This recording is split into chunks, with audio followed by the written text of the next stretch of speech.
Cuando vemos esta imagen, ¿qué nos genera? Seguramente, al menos a la gran mayoría, les genera ternura, empatía, amor. Nos genera un montón de emociones positivas y ganas de apapachar a estos hermosos seres.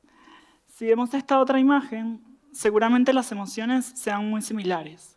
Ternura, empatía, amor. Aún así, a los primeros les damos un trato paradójicamente muy distinto que a los segundos. Convivimos con perros, gatos que nos acompañan, les compramos regalos, jugamos con ellos, llegamos a crear vínculos afectivos muy importantes. Cuando vemos que en países como China sucede esto, irradiamos rabia e impotencia. Pensamos en lo injusto que es. Sin embargo, no nos detenemos a pensar que acá hacemos lo mismo con otros animales. Vacas, cerdos, pollos, ovejas y muchos más son destinados al sufrimiento desde que nacen. Se les marca, mutila y mata prematuramente. Y la pregunta acá es ¿por qué? ¿En qué momento determinamos que el nacer de una determinada especie nos da el derecho de ser respetados y amados, mientras que otras solo van a conocer la oscuridad y la sensación de las barras de metal de una jaula? Supongamos que no supiéramos si fuéramos a nacer como seres humanos o como animales de otras especies. ¿Qué clase de mundo elegiríamos? Cada vez más personas entienden que todos los seres humanos deberíamos recibir pleno respeto. A menudo pensamos que esto debería ser así por el simple hecho de que somos humanos. Pero en realidad, el solo hecho de pertenecer a una determinada especie no es más que una clasificación biológica. No es lo que determina que nos puedan dañar. Lo relevante para este punto es algo mucho más simple: nuestra capacidad de sentir y sufrir, es decir, de ser sujetos sintientes. Podemos pensar entonces, ¿es una característica exclusiva de los seres humanos? ¿Los animales sienten? La respuesta clara es sí. Está comprobado que vertebrados e invertebrados, incluso como pulpos o calamares, poseen terminaciones nerviosas similares a las nuestras.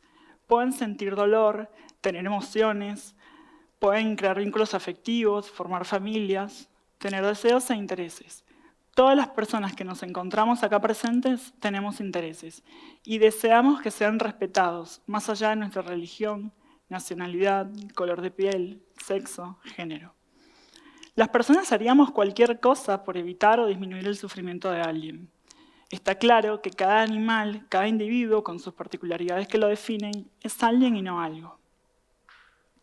No obstante, los seres humanos pensamos siempre que solo nosotros merecemos consideración. En consecuencia, tratamos a los demás animales como si fueran cosas, objetos que tienen el mismo valor legal que cualquier otra propiedad, explotados diariamente de las formas más terribles que podamos imaginar. La raíz de esta discriminación no es muy distinta a la que sufren diversos individuos que pertenecen a distintos grupos oprimidos, como es el racismo o el sexismo, en donde intereses similares son tratados de forma desigual. Un ejemplo claro de esto es cuando a una mujer, por el solo hecho de ser mujer, se le paga mucho menos o tiene que demostrar mucho más el nivel de su trabajo frente a un compañero hombre que hace exactamente la misma labor. A lo largo de la historia, nuestras sociedades han etiquetado estas injusticias, se han posicionado y han luchado contra ellas. Hoy en día continuamos luchando. Sin embargo, hay una discriminación todavía mayor. Una discriminación opacada por nuestras tradiciones, nuestra cultura, nuestras costumbres, nuestros hábitos de consumo. Una discriminación que apenas vemos. Se llama especismo. El especismo básicamente es la discriminación que se da en función de la especie. Este tipo de discriminación presupone que los intereses de un individuo son de menor importancia por el hecho de pertenecer a una especie animal diferente. En la mayoría de las sociedades estamos acostumbrados a ver a los demás animales como sujetos de discriminación. La forma en la que esta discriminación sucede y su gravedad difiere en cada lugar, y algunos animales son tratados peor en algunos lugares que en otros. Por ejemplo, perros, vacas y delfines son tratados de formas muy diferentes según la sociedad de la que estemos hablando. Pero algo que sí tienen en común la mayoría de las sociedades es que a al menos algunas especies se les trata de forma muy perjudicial. Estos animales normalmente son utilizados para entretenimiento, ropa, experimentación, entre muchos otros más usos. Pero la industria que mayor cantidad de víctimas genera, sin duda alguna, es la alimentaria, y es por eso que hoy me quiero centrar en ese punto. No sin antes recordar que prácticas e injusticias similares suceden en otros tipos de explotación animal. Me gustaría empezar mostrándoles las estadísticas, las cuales son bastante impresionantes. Cada día se matan aproximadamente más de 4.600 millones de animales, es decir, más de la mitad de la población humana actual, que se estima es de 7.700 millones. Esto se traduce en 1.684.000 millones de animales asesinados por año. Tomando en cuenta estos datos, podríamos decir que en menos de un mes se matan más animales que todas las personas que han vivido en 200.000 años de la historia de la humanidad. Gran parte de nuestra carne proviene de granjas intensivas, enormes sistemas industriales que albergan miles de animales. Diseñados para ser lo más eficientes que puedan, no les importan muchas cosas como la calidad de vida o el bienestar de estos individuos. A los cerdos se les mantiene en cobertizos gigantes, sin ventanas, y jamás llegan a ver la luz del sol. A las cerdas se las mantiene en corrales pequeños, tan pequeños que ni siquiera pueden darse la vuelta. En este tipo de jaulas dan a luz a camadas de cerditos uno después de otro, hasta que su turno es ser llevada al matadero. A las vacas continuamente se las insemina artificialmente. Esto se hace para garantizar su reproducción y así su suministro de leche. Pero son separadas de sus crías horas después del nacimiento. Confinadas, las obligan a alimentarse constantemente para que engorden más rápido. Pero la peor parte se la llevan los pollos. En las granjas intensivas se mantienen en un número tan grande y tan cerca uno de otros que no pueden formar estructuras sociales naturales, por lo que empiezan a atacarse unos a otros. Para evitar que se lastimen y sobre todo para evitar pérdidas económicas, la industria lo que hace es cortarles el pico y las garras. Esto normalmente se hace sin anestesia. Los pollos que son utilizados para carne normalmente están modificados genéticamente, de forma que engordan tan rápido que ni siquiera pueden soportar el peso de su propio cuerpo y terminan quebrándose las patas o teniendo problemas respiratorios. En la industria del huevo, a los pollitos machos se les considera absolutamente inútiles, ya que no son aptos para la producción de carne y tampoco pueden poner huevos. Entonces, minutos después del nacimiento, son gaseados, triturados y molidos. Cientos de millones de pollitos son asesinados de esta manera cada año. Y todo esto es legal. Nos enseñaron desde que somos pequeños, a través de dibujos animados, historias infantiles, libros, relatos e incluso juguetes, que los animales que comemos están para eso.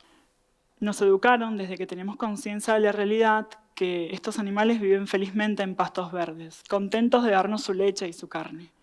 No nos enseñaron a verlos como individuos que sienten, no nos enseñaron a verlos como individuos que aman, nunca hablamos sobre sus intereses o deseos y nunca hablamos sobre sus historias, especialmente sus historias de resistencia.